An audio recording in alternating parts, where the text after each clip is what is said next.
আজান রাগে সালাতু সালাম জায়েজ কিনা? মুসলিম হিন্দুদের দুর্গা পূজায় যাওয়া কি জায়েজ?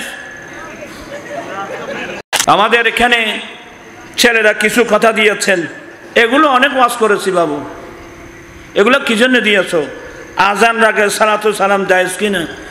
গ্রুপ হওয়ার কথা বলতেন এখন। এগুলো তো আমার অনেক ওয়াজ আছে। যারা আজান রাগে সালাতু সালাম নিষেধ করবে আমাকে ডেকে আনবে, আমি দেখবো সে কোন মৌলবী। যেগুলো সম্পর্কে তোমার আইডিয়া নেই এগুলো নিয়ে কথা বলছো কেন? নবীর উপর দরুদ পড়তেছে, তোমার সমস্যা কোথায়? নবীর উপর দরুদ পড়তেছে, নবীর উপর সালাম দিচ্ছে, তোমার সমস্যা কোথায়? আমি একটা মশলা জিজ্ঞাসা করি, একজন মানুষ আজান দিতে এখন আল্লাহু আকবার বলে নাই, এই মুহূর্তে একজন মানুষ আসলো, সে ওনাকে সালাম দিতে পারবে কিনা? উনি সালাম দিলে ইনি উত্তর দিতে পারবে কিনা? সে মশলাটা বলো তো। আমি একজনকে সালামও দিতে পারবো আজান আগে, কেউ সালাম দিলে আমি আজান উত্তরও, একজনকে আমি সালামও দিতে পারবো, সে আমাকে সালাম দিলে আমি উত্তরও দিতে পারবো। সে স্থানে নবীকে সালাম দিলে তোমার কি সমস্যা? হ্যাঁ, তোর মাত্র কথা কথি কইতে মানে এগুলো আলেমদের কাজ। কার কাজ? এগুলো আলেম ওলামাদের কাজ। আলহামদুলিল্লাহ, প্রয়োজন আমাকে ডেকে আনবা, সে কোন মৌলবী আমি একবার দেখবো।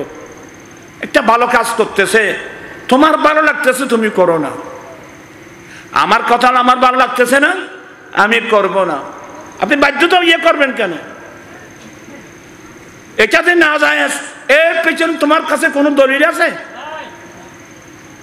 আজকে প্রত্যেক জায়গায় চলছে, এখানে তো না, ফিলিস্তিনের মসজিদে মসজিদে আকসার মধ্যে কতক্ষণ দরুদ সালাম সালাতু সালাম চলে তুমি শুনছো? হ্যাঁ, কেউ দিচ্ছে, দিলে নিষেধ করতে পারবে না, না দিলে বাধ্য করতে পারবেন না। আমি কি কথা বুঝাতে পারলাম আপনাদেরকে? আল্লাহ পাক সবাইকে এই কথাগুলো ঠান্ডা মেজাজে এই কথাগুলো বুঝার তৌফিক দান করুন। মুসলিম হিন্দুদের দুর্গা পূজায় যাওয়া কি জায়েজ?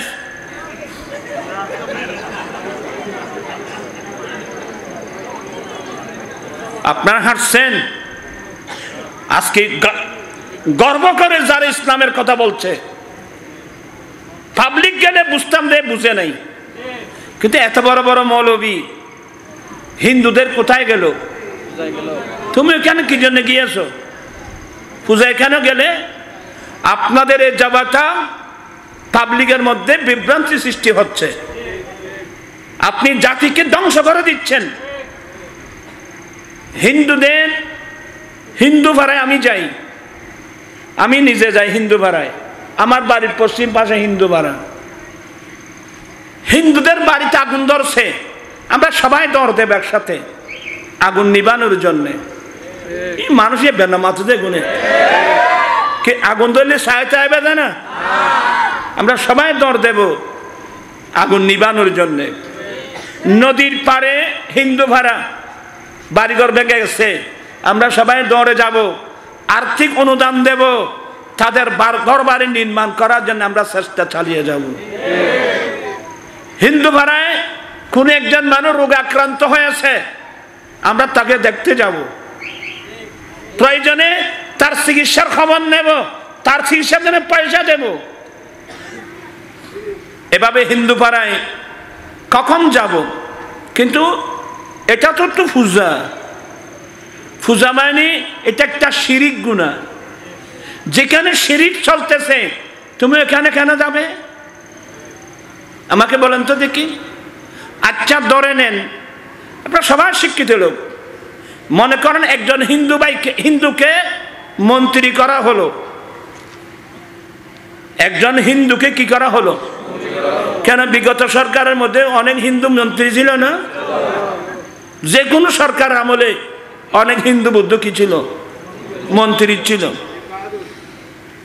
আচ্ছা, কোন হিন্দু যদি মন্ত্রী হয়, ওরা মুসলমান পাড়ায় আসবে কখন?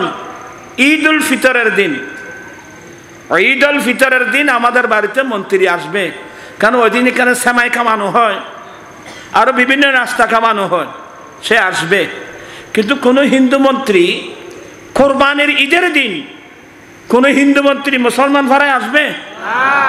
ওইখানে মাতিয়া কেন আসবে না? গরু জবাই, এদের মতে গরু গরু গরু জবাই মহাপাপ, এদের মতে গরু জবাই, এটা কিন্তু তাদের কোনো ধর্মগ্রন্থের মধ্যে নাই, এগুলো কিন্তু তাদের কোনো ধর্মগ্রন্থের মধ্যে নাই। তারপরে এদের মতে গরু জবাই মহাপাপ, কথা বুঝে আসছে? যার কারণে কোনো হিন্দু মন্ত্রী জীবন গেলেও সে আমাদের মুসলিম ভাড়ায় আসবে না। কিন্তু এদের মতে তো গরু জবাই মহাপাপ, কিন্তু আমাদের ধর্ম মতে মূর্তি পূজা তো ডাইরেক্ট শিরক। কথা বলছেন না কেন আপনারা? আপনি কেন গেলেন ওখানে? এতটুকু চিন্তাধারা যদি না থাকে আপনি জাতিকে কোথায় নিয়ে যাচ্ছেন আমাকে বলেন তো? হারাম। কোন মূর্তি পূজায় যাওয়া কি?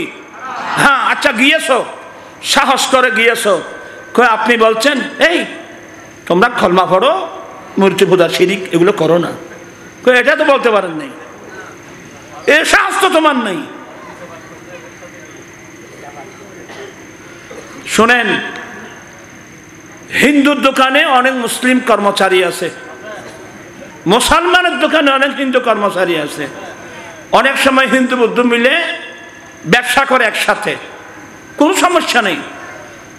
কোরআন শরীফের ফায়সালা, আল্লাহ বলেন, এটা অবস্থা আছে না, ও বা আর কানে ইয়াদ করে দিও, লা ইয়ানহাকুমুল্লাহু আনিল্লাযীনা লাম ইউকাতিলুকুম ফি দীনিকুম, যতক্ষণ পর্যন্ত অন্য ধর্মের মানুষ তোমাদেরকে তোমাদের ধর্ম নিয়ে যুদ্ধ করবে না, তোমাদেরকে তোমাদের রাষ্ট্র থেকে তাড়িয়ে দেবে না, ততক্ষণ পর্যন্ত তাদের সাথে সদ্ব্যবহার করা আল্লাহ নিষেধ করেন নাই। হিন্দু আছে, ওরা কি আমাদের সাথে যুদ্ধ, আমাদের ধর্ম নিয়ে যুদ্ধ করতেছে? ওরা কি আমাদেরকে আমাদের রাষ্ট্র থেকে তাড়িয়ে দিচ্ছে? অতএব আল্লাহর কোরআন মোতাবেক আমরা তাদের সাথে সদ্ব্যবহার করব, এরাও আমাদের সাথে সদ্ব্যবহার করবে। আমি কি জিনিসগুলো বোঝাতে পারলাম? এই আয়াত কেন নাযিল হলো জানেন? হযরতে আসমা রাদিয়াল্লাহু তাআলা আনহার, আচ্ছা এগুলো বলতে গেলে দেরি হয়ে যাবে, ইয়া খড়া বাজ্য দেবো মানে বেশি আইন তো না কেন মাহফিল জেন বাদি আরেকবার আজ শুনতে আল্লাহ আনাইলি একখানা ফজর পর্যন্ত হইল হবে হুজুর আর কানা খন না হুজুর, ইন খন সবর নেই, সুখর নেই। আল্লাহ পাক এই মাহফিলকে কবুল করুক। আমরা হিন্দুদের কোনো মূর্তি পূজায়, এটা ওই নারকুল খাইতে গিয়ে নাবাই হতে আর নারকুল কুইশেন জিলেবি এটাই, হ্যাঁ গীতা পাঠ করে না। এতে যে লোকটা গীতা পাঠ করলো, আপনারা সবাই শুনেন, হঠাৎ খান বাড়ালি বাদে আনলে হযরত সাইয়েদনা ওমর ফারুক রাদিয়াল্লাহু, ইসলামী ভাইদেরকে বলছি, আজকে ইসলামের নাম দিয়ে আপনারা আমাদের ছেলেদেরকে কোথায় নিয়ে যাচ্ছেন?